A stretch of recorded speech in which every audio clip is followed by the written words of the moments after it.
네, 이번에는 오미크론 얘기를 해보겠습니다. 남아공에서 첫 확인된 이후에 세계 각국에서 발견이 되고 있죠. 그리고 관련된 연구가 진행이 되고 있는데요. 현재까지 오미크론에 대한 정보 어디까지 확인이 된 겁니까? 네, 일단은 초기에 오미크론에 대해서 가졌던 공포심은 최소한 전문가 공동체 사이에서는 조금씩 이제 누그러지고 있는 상황으로 보입니다. 일단은 유럽의약품청에서 오미크론 감염 사례를 지금 조사를 하고 있는데 대부분 경증에 머무르고 있다라는 내용을 발표를 했고요. 그리고 세계보건기구 같은 경우에도 오미크론 관련해서 사망 보고가 아직은 없다라고 이야기를 했습니다. 자, 그런데 이제 문제는 무엇이냐면 지금 오미크론과 관련해서 가장 사례가 많이 축적되어 있는 곳이 남아프리카 공화국이에요. 근데 남아프리카 공화국 같은 경우에는 전반적으로 인구 구성의 연령대가 낮습니다. 근데 지금 우리를 괴롭히고 있는 이 코로나19 바이러스의 가장 중요한 특징 중에 하나가 상대적으로 젊은 사람들에게는 덜 위험한데 60대 이상의 고령층에게는 위험하다라는 것이잖아요. 자, 이제 그렇기 때문에 이제 어떤 문제가 생기냐면 이제 오미크론이 이제 남아프리카 공화국을 넘어서서 고령층의 인구가 많은 뭐 유럽이라던가 영국이라던가 일본이라던가 우리나라 같은 곳으로 유입이 되어서 우세종이 되었을 때도 과연 남아프리카 공화국처럼 여전히 경증 환자들 발생하는 정도에 머무를 것인가.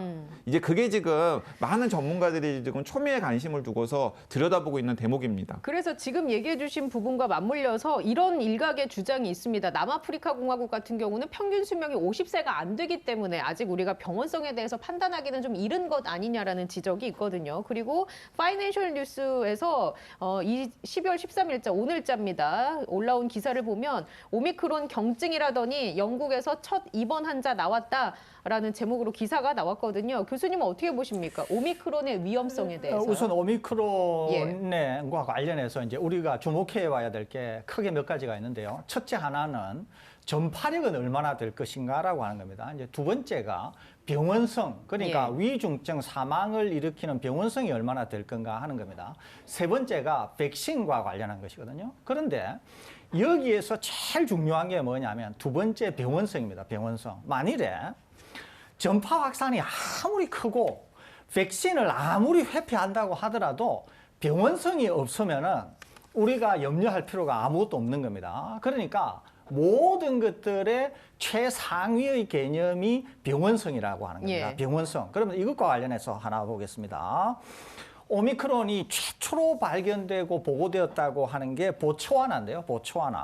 보츠와나에서 지금 이 오미크론이 확산 중인데도 보츠와나 당국에 의하면은 입원 환자 증가세가 전혀 없다. 이렇게 보고를 내고 있습니다. 그러니까 병원성은 다소 낮아 보인다라고 하는 게 일단 보츠와나 측의 얘기입니다. 남아공으로 가보겠습니다. 남아공에서도 우리나라 의료진이 우리나라 이제 어떤 방송국하고 인터뷰한 것도 있고 또 남아공에서 이 오미크론을 최초 발견한 연구자들이 발견 이후에 2주간 오미크론 확진자 166명에 대한 보고서를 낸 적이 있습니다. 보고서를 냈는데 첫째 하나는 산소 치료를 받은 사람이 하나도 없다. 두 번째는 위중증 비율도 매우 낮다고 하는 거예요. 그러는데 이제 여기에서 강 기자님 지적하신 것처럼 남아공에는 환자가 기본적으로 나이가 젊다는 거잖아요. 그렇기 때문에 오미크론이냐 델타냐 상관없이 코로나19는 기본적으로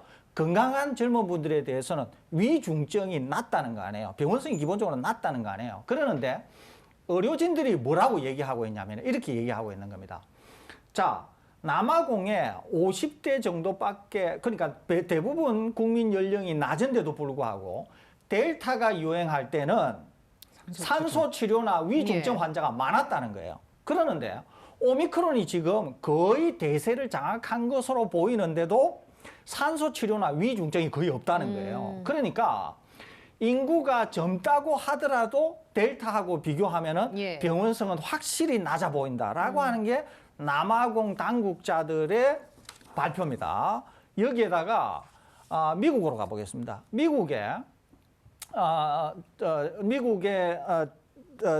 파우치 소장이 뭐라고 얘기했냐면은 지난주에 뭐라고 얘기했냐면은 오미크론이 확산은 좀 빠른 것 같은데 병원성은 확실히 낮아 보인다라고 하면서 전제 조건을 붙이기는 했습니다. 데이터가 좀 더 필요하긴 하는데 지금까지 나와 있는 데이터로 보건대는 병원성은 확실히 낮아 보인다라고 하면서 미국의 주가가 상당히 오르는 데 기여한 그런 발언을 한 적이 있습니다. 다시 영국으로 가보겠습니다. 영국의 당국자가 향후 한 달 이내에 네. 영국의 주류 변이체가 오미크론이 될 것으로 보인다. 이렇게 얘기하고 있습니다. 예.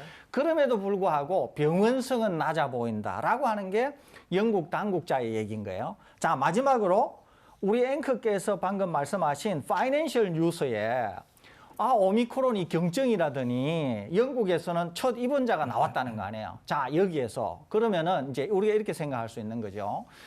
많은 국가나 많은 당국자나 많은 전문가들이 병원성은 낮다고 하는데 파이낸셜 뉴스에서는 영국에서 첫 입원자가 나왔다는 거 아니에요. 여기에서 이것은 입원자는 얼마든지 나올 수 있다고 하는 점. 예를 들면은 겨울 독감에 연령이 많으신 분들은 입원 사망도 일어나지만 심지어는 겨울 독감이 아닌 계절성 감기로도 겨울 독감이 아닙니다. 계절성 감기로도 노인분들 중에서는 입원을 하시거나 심지어 사망하시는 분도 있거든요. 그런데 계절성 감기인 경우에는 병원성이 극도로 낮습니다. 그럼에도 불구하고 그런 아주 참사가 경우에 따라서는 일어날 수 있다는 거죠. 그러니까 다시 종합적으로 말씀드리면 강 기자님 지적하신 것처럼 지금 전 세계 전문가 그룹은 데이터가 좀 더 있어야 정확히 알 수 있겠습니다만은 그럼에도 불구하고 병원성은 낮아 보인다. 이렇게 대충 합의 쪽으로 움직이고 예. 있습니다. 다만 아직 데이터가 불충분합니다만은 확산은 더 높아 보인다. 그런데 제가 아까 모두에 확산보다 더 중요한 것은 병원성이라고 그랬잖아요. 예. 병원성이 없는 것은 확산이 아무리 잘 된다고 하더라도 소용이 없다는 거예요. 아무 필요가 없다는 거예요. 안전하다는 거예요. 그렇기 때문에 만일에 지금까지의 데이터가 말해주고 있는 것처럼 확산은 굉장히 빠르고 병원성은 굉장히 낮다고 하면은 우리가 예상하는 대로 지금의 델타 변이를 오미크론이 밀어내고 대신 병원성은 낮기 때문에 오미크론 감염이 대규모로 일어나면서 오히려 자연계상의 백신처럼 오미크론이 작동할 가능성도 전혀 배제할 수는 없다. 다만 데이터는 좀 더 모이면 정확한 결론을 낼 수 있겠다라고 하는 것이 전 세계의 전문가들의 공통된 의견이다는 말씀 드립니다. 네, 그리고 이제 한 가지 이제 또 살펴야 될 것도 있는데요. 이게 설대호 교수님께서 아까 이제 세 가지 중에서 마지막 한 가지가 백신 효과였잖아요. 예, 여쭤보려고 했습니다. 네, 백신과 오미크론의 연관성. 네, 그렇습니다. 그런데 이제 처음에는 걱정이 많았던 게 사실입니다. 이제 오미크론이 스파이크 단백질의 변형이 많이 일어난 상황이기 때문에 백신의 효과를 무력화시키는 것이 아니냐. 그래서 부스터샷도 효과가 없지 않을까라고 걱정을 했었는데 일단은 최근에 이 연구들이 쌓이고 있는 상황을 놓고 보면 최소한 부스터샷을 접종하고 나서 시간이 얼마 지나지 않았을 때는 오미크론 바이러스에 대해서도 꽤 높은 항체 면역, 그러니까 감염 자체를 막는 효과가 있다라는 사실들이 지금 연구를 통해서 확인이 되고 있습니다. 자, 그러면 이건 이제 굉장히 흥미로운 대목인데, 왜냐하면 만약에 오미크론 변이가 우리나라에서도 확산이 되어 온다고 생각을 했을 때 아까 설대호 교수님께서 말씀하신 것처럼 오미크론 변이가 설사 병원성이 낮다라고 하더라도 70대, 80대, 90대 어르신들 같은 경우에는 계절성 감기에도 자칫 잘못하면 사망하는 가능성도 있기 때문에 오미크론 변이가 요양원이나 요양병원이나 혹은 70대, 80대, 90대 어르신들에게 집단으로 감염이 되면 문제가 생길 수가 있거든요. 그런데 지금 이분들이 집중적으로 지금 부스터샷을 접종을 하고 계시지 않습니까?